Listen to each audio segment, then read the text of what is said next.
Don't you move!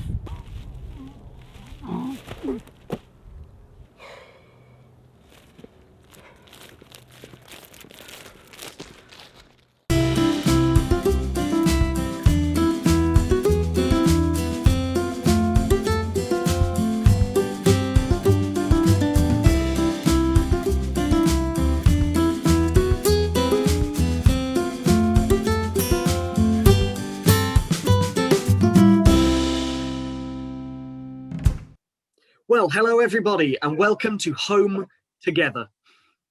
If you were part of the Home Holiday Club in the summer, then welcome back. It's great to see you again. If you weren't part of that, then we're so glad that you could join us. And we hope you can carry on joining us each month for Home Together.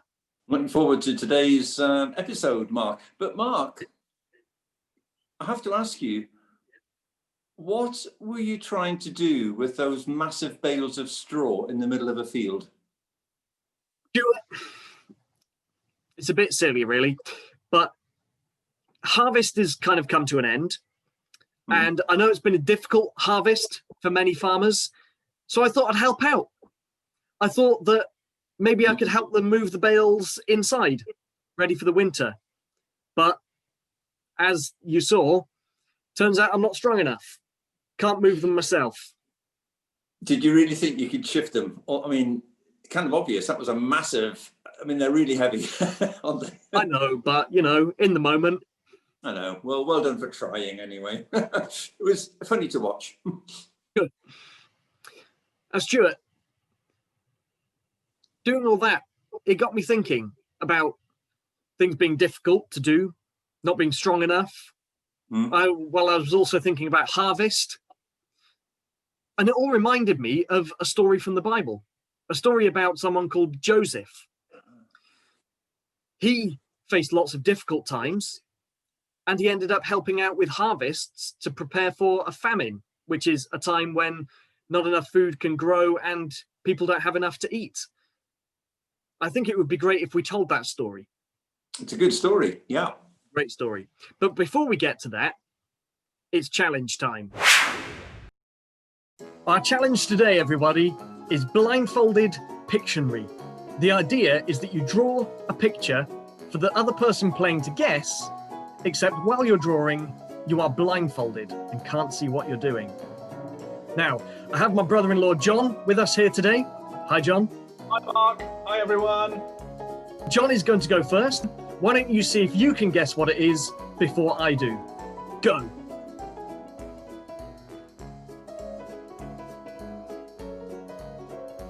Pancake.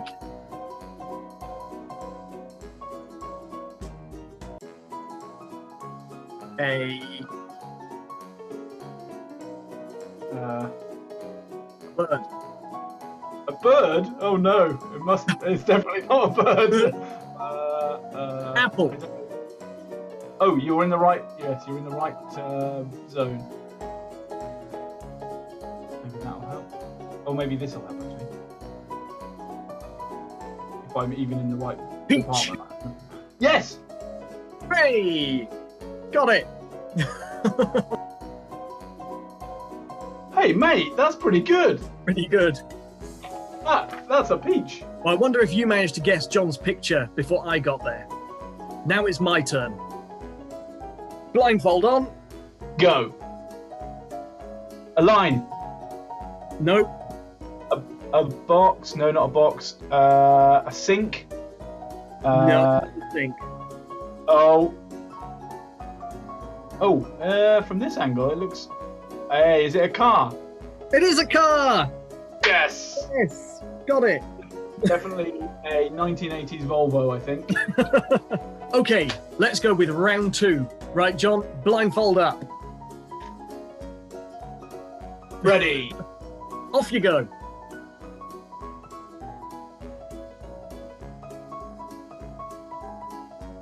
Fluff. Hedgehog. Explosion. A peach again. Oh no. Puddle. A cherry. Oh, that's you're on the right lines. A cherry picker? Oh, I lost where I am.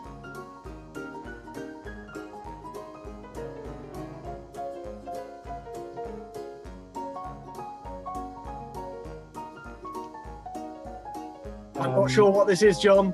I'm struggling. Okay, let me Top try. line harvester. Think school playground. Conquer. Yes! Yes! Woohoo! We got there just before your phone. Oh yeah, okay, that was more tricky than I was thinking. You got it though. Your turn. My turn. Let me Draw. Cross. Star.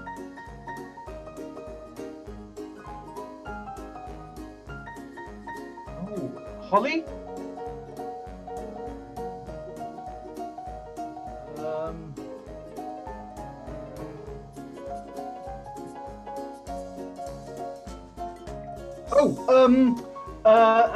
Bonfire night. Fireworks night. Yes! Well, John, you got And it. you only draw a little bit onto your work surface. Oh wow, I'm amazed you got that. And when you did Yes. start doing the lines, I thought, lines means fireworks. Lines means fireworks, absolutely. If you've got one of our packs and you have a look in there, you'll find some bits of paper and you'll find some little cards with pictures on that you can try and draw and see if someone else in your house can guess it. Thanks for having me, Mark. No worries, thanks for joining me. Bye. Bye. Well, that looked like an awful lot of fun. I am going to find someone here at home and try that a bit later on. It's really good. Absolutely, it's a great game. Not very easy to do though. Quite a challenge. Yeah. Yeah. Speaking of challenges, why don't we get on with the story of Joseph? Joseph was an Israelite, forced to live in the land of Egypt, far from the place where he was born. He was sold there as a slave by his brothers. They stole the colourful coat he had worn. Joseph worked hard and trusted God. But like many of us, his life was full of both joy and tears. And at this point in his story, he's been in prison in Egypt for over 2 whole years. 2 years at the Pharaoh's pleasure. Pharaoh was the king of the Egyptian nation. How did Joseph end up in here? Jumped up charges, a false accusation. One day, Pharaoh was troubled. He had had 2 weird dreams that night. First, 7 thin cows ate up 7 fat cows. It gave him quite a fright.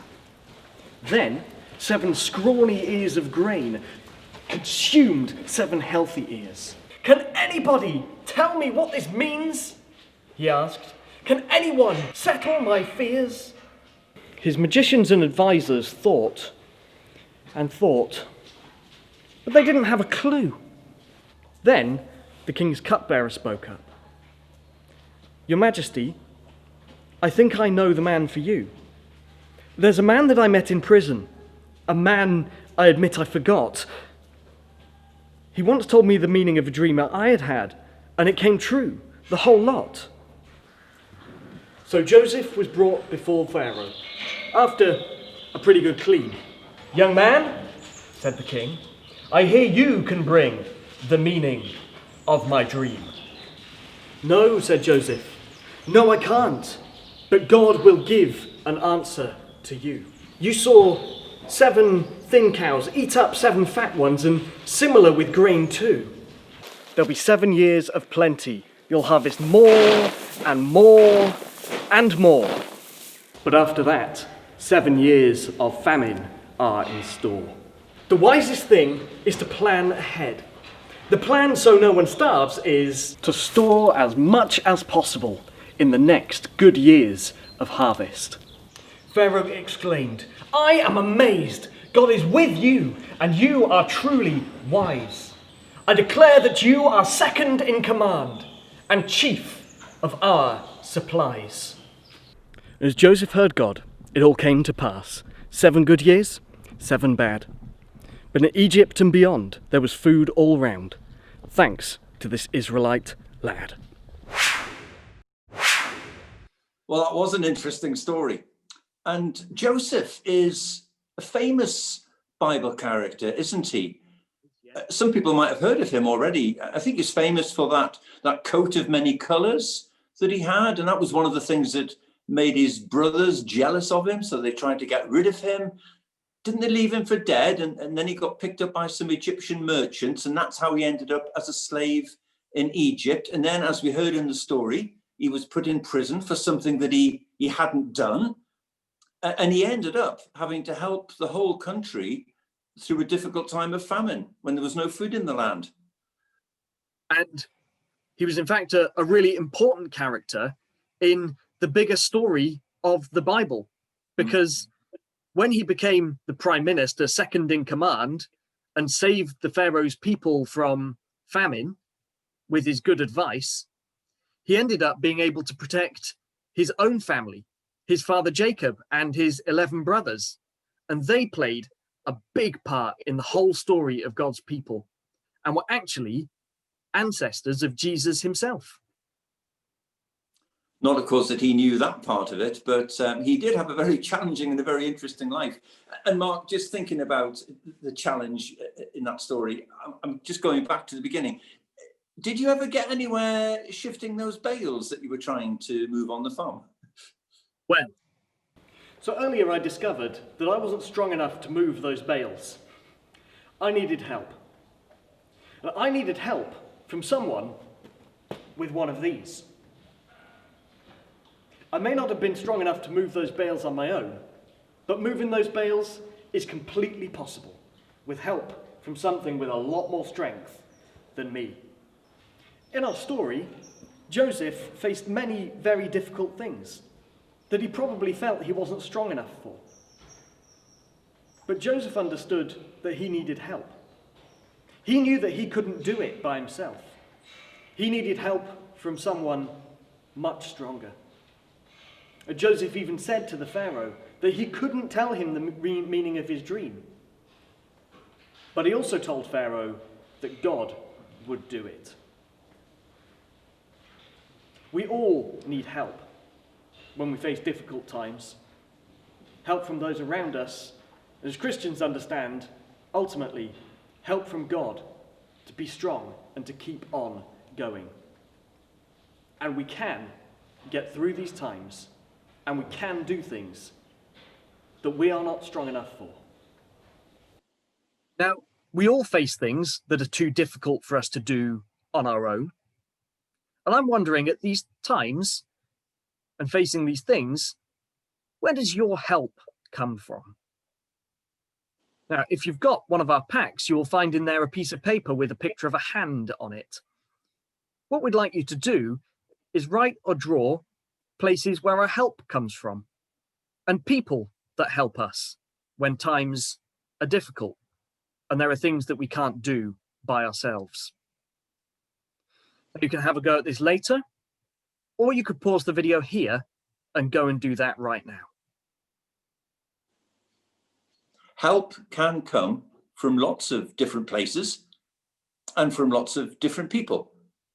Maybe from family, maybe from friends, other people that you have thought of and can think of.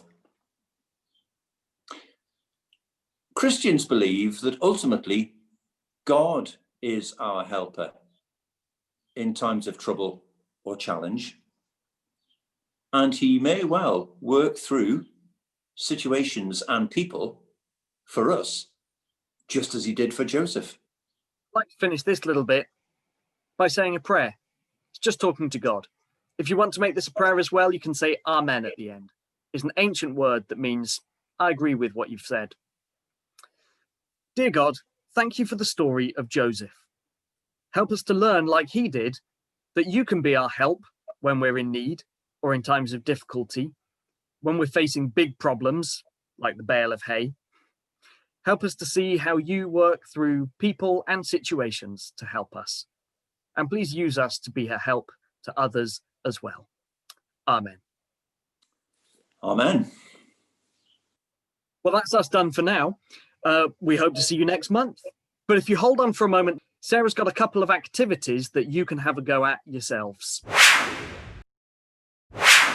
Hello, welcome back if you were at Home Holiday Club, and welcome if you're just joining us for Home Together. I am Sarah and I've got a few activities for you today. So if you are in Berwickshire, you'll have received your pack if you've signed up, and inside your pack you'll have everything you need for our activities. So the first one is all about harvest, because we've been thinking about harvest today in our story.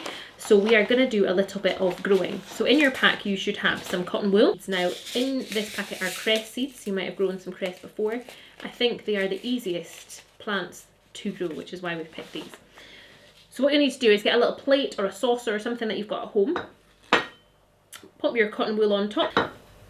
Then what you need to do is pop some water on it. Make your cotton wool nice and damp. Don't want it to be too wet. Don't want to drown your little seeds. And then just sprinkle some of your seeds on the top. You can put them all on, spread them around, or you can save some for another time and you can grow 2 lots. And then pop them somewhere nice and warm in your kitchen on the window ledge is a really good idea, and wait for a few days to see if they start to grow. You'll need to keep topping them up with water over the next few days, and then hopefully you can harvest your cress seeds. The story today was all about Joseph. One of the things that Mark and Stuart didn't really mention about Joseph was that his dad gave him a very fancy multicoloured coat. Some of you might know that from reading the story before, but if you don't, it's one that you could have a wee look at later. What we're going to do today is we're going to make some tie-dye t-shirts. So in your pack you should have a t-shirt. I'm really sorry if you're a little person and your t-shirt's very big, but we wanted to make sure they would all fit everybody. You'll have some gloves. You'll either have some nice fancy blue gloves like this, or you might have a tiny little packet that you'll need to open up to get your gloves out of. In there you'll have some elastic bands and a bottle of coloured dye. Now everybody's got different colours, so it's a bit of potluck to see which one you get. Now all of these things are in a plastic bag. Don't get rid of that, because you will need that in a little minute for your tie-dye to go in. So just pop that to the side. So before you start doing your tie-dye, you will need your grown-up, because we don't want to get too messy, and you might need to put an old t-shirt on, or if you've got an apron that you can stick on just to keep your clothes from getting any dye on them. So what we're going to do first is we're going to take our t-shirt and we're going to use our elastic bands to tie it up so that when we put the ink on it, it makes fancy patterns. So there's a couple of ways that you can do this. The first way is you can set your t-shirt out on the table and you can use your fingers and twist it all together into a big spiral. And then you can use your elastic bands, and it just goes all the way over one way, and tuck that round all the way over the next. These elastic bands are quite tight, so you might need 2 hands and a grown-up to help you get them all the way over. Then you might put them another way, and then another side, just so you're making a bit of a star shape with elastic bands. You can put them on whichever way you like. So it's all tied up in a little ball with your elastic bands going all different directions. So that's the first one. So another way that you can do it is you can take your t-shirt, you can roll it up all the way along, and then you can take your elastic bands and you can just loop them need to be quite tight in different sections all the way down your t-shirt. Okay, so you've got a bit of a tie-dye sausage. And then another way that you can do your tie-dye is you can take your elastic bands and you can collect a bit of your fabric. You can twist it round if you like, and you can tie it round like that. So you've got a little kind of bubble there, and then you can take another bit maybe up here, twist it round. So you've got lots of little knots and bubbles in your t-shirt. Okay, so once you have got your t-shirt all tied up and wrapped up with your elastic bands in a way that you're happy, you will need to get your gloves out, pop those on, and then you'll want to get something to cover your table with. So I've just got an old plastic bag that I'm just going to stick on the table, so I've got a nice safe space. It's not going to do any damage to my worktop. Then you're going to take your tie-dye and you need your bottle of dye. This is where you might need your grown-up to help, because you're going to fill up your bottle not quite right to the top. Then you stick the lid back on. Make sure there's a little cap on the top. Make sure that is tight on still. It screws on before you give it a good shake. You don't want to tie dye your kitchen. And just make sure all your dye has disappeared, all the grains have gone, they've all dissolved. And then what you're going to do is you're going to take the lid off and you're just going to squeeze your dye into your t-shirt. Takes a few minutes just to soak in. If you're someone who has got a brother or sister that's got a pack as well, you might be able to share your colour, so you could have 2 colours on your t-shirt. Give it a good squeeze, get it into all the gaps. You can use your hand because you've got your gloves on, so you can press it in. And then again, any bits that you've got left on your mat, this is why it's quite good to do it on a plastic bag, you can just soak up into your t-shirt. Use up all of your dye. It's okay if you've got some white bits because that'll just become part of your pattern.